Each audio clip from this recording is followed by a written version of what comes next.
कक्षा 10 उसका पहला चैप्टर है सत्ता की साझेदारी, उसको समझेंगे। सत्ता की साझेदारी, साझेदारी का मतलब है साथ में लेकर चलना, किसी को अपने काम में साथ ले लेना। देश के लिए सत्ता की साझेदारी का क्या मतलब है? विधायिका, कार्यपालिका और न्यायपालिका के बीच पूरी समझ के साथ सत्ता को विकेंद्रित कर देना लोकतंत्र के कामकाज के लिए बहुत ज़रूरी है। इससे क्या होता है?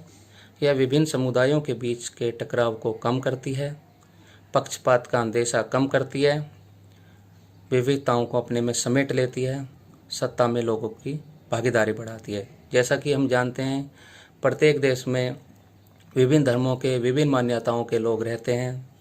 अगर हम उनको हिस्सेदारी नहीं देंगे, उनको साथ लेकर नहीं चलेंगे, उनकी भावनाओं को नहीं समझेंगे, उनकी भावनाओं को प्राथमिकता नहीं देंगे, तो इससे क्या है, टकराव की स्थिति पैदा हो सकती है। हम दो देशों के बारे में चर्चा करेंगे। सत्ता की साझेदारी पाठ में हम बेल्जियम और श्रीलंका, इन दो देशों पर गौर करेंगे कि वहाँ पर क्या हुआ। सबसे पहले हम बेल्जियम पर चलते हैं। बेल्जियम जो कि एक यूरोप का छोटा सा देश है। आइए इसकी लोकेशन देखते हैं। बेल्जियम, जर्मनी और फ्रांस के बीच में बेल्जियम दिखाई दे रहा है।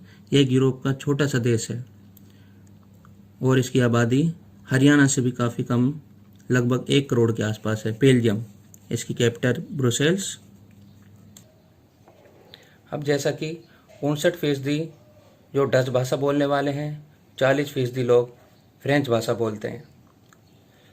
अल्पसंख्यक फ्रेंच भाषी लोग तुलनात्मक रूप से ज़्यादा समृद्ध और शक्तिशाली रहे हैं, और जबकि डच भाषा बोलने वाले लोग, जो कि संख्या में अधिक हैं, उन्हें बहुत बाद में आर्थिक विकास और शिक्षा का लाभ मिला, जिसके कारण फ्रेंच भाषी व डच भाषी में नाराज़गी थी।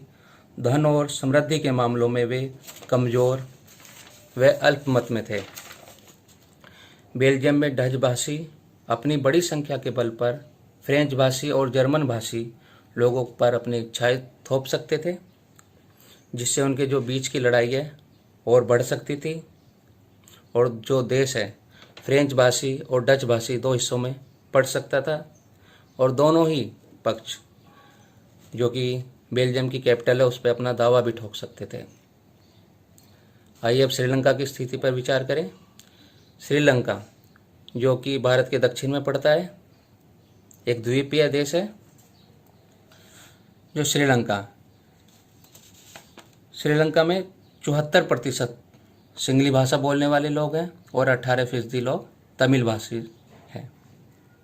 जो सिंगली भाषी हैं वो बौद्ध धर्म को मानते हैं, और जो तमिल भाषी लोग हैं वो हिंदू व मुस्लिम दोनों तरह के लोग यहाँ पर हैं। अब हम यह जानने की कोशिश करेंगे कि श्रीलंका और बेल्जियम की सरकारों ने क्या क्या कदम उठाए। क्या उनके जो बीच का टकराव है वो ख़त्म हुआ या टकराव और बढ़ गया? श्रीलंका में वहाँ की सरकार ने क्या कदम उठाए? 1948 में जो श्रीलंका है वो एक स्वतंत्र राष्ट्र बना, और यहाँ पर सिंगली भाषियों का ही प्रभुत्व रहा है, क्योंकि सिंगली भाषा बोलने वाले लोग 74% हैं। 1956 में एक नया कानून सिर्फ सिंगली भाषा के लोगों को प्राथमिकता देने के लिए बनाया, यानी जो नया कानून था उसमें सिर्फ सिंगलियों की तरफ ध्यान दिया गया, उनके लोगों की तरफ ध्यान दिया गया, और इससे क्या हुआ, तमिल भाषी लोगों की इच्छाओं और भावनाओं को तोड़ दिया, यानी उनकी तरफ कोई भी ध्यान नहीं दिया गया।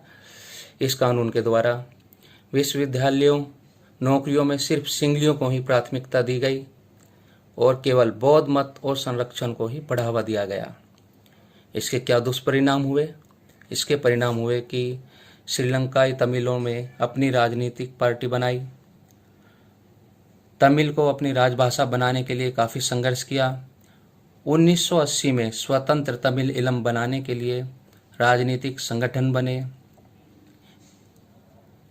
समुदायों के बीच टकराव बढ़ा, गृह युद्ध हुए, और लोगों के रोजगार ठप हो गए, और वो शरणार्थी बनकर जीने लगे। इससे उनकी रोजी रोटी भी छीन गई और यानी इसके काफ़ी बुरे परिणाम हुए। जो ये 1956 में नया कानून बना, इसके द्वारा तमिलों में नहीं पूरे श्रीलंका में समुदायों के बीच टकराव हुए, जिसका खामियाजा लोगों को भुगतना पड़ा। इसके बावजूद हम देखते हैं बेल्जियम ने क्या अपनाया। बेल्जियम ने काफ़ी समझदारी दिखाई। वहाँ पर जो क्षेत्रीय अंतर हैं, फ्रेंच भाषी लोग, डच भाषी लोग, उनके अंतरों को स्वीकार किया। 1970 से 1993 के बीच 4 संशोधन उन्होंने किए और केवल इसी बात के लिए किए कि वहाँ के जो लोग हैं वो अपने आप को अकेला ना समझें, सभी लोग आपस में मिलजुल कर रह सकें। इस बात के लिए 4 संशोधन किए। केंद्रीय सरकार में डच और फ्रेंच भाषी मंत्रियों की संख्या समान रहे, इस बात का प्रावधान इन्होंने किया। इन्होंने इस बात का भी ध्यान रखा कि कोई भी एक समुदाय एक तरफा फैसला नहीं कर सकता। केंद्र की अनेक शक्तियों का राज्यों के बीच बंटवारा कर दिया, अर्थात राज्य सरकार केंद्र सरकार के अधीन काम नहीं करेगी। सामुदायिक सरकार की स्थापना की गई। सामुदायिक सरकार का मतलब है क्योंकि प्रत्येक देश में हर धर्म के लोग, हर जातियों के लोग, संस्कृतियों को मानने वाले लोग, तो यहाँ पे एक विशेष प्रकार के लोग, एक संस्कृति को मानने वाले लोगों की सरकार बनाई गई ताकि वो अपने लोगों के हितों का ध्यान रख सके। तो दोस्तों, हमने इन पाठ को पढ़ा। इसका यही मतलब है, सत्ता की साझेदारी विभिन्न समुदायों के बीच के टकराव को कम करती है, पक्षपात का अंदेशा कम करती है, विविधताओं को अपने में समेट लेती है और सत्ता में लोगों की भागीदारी बढ़ाती है।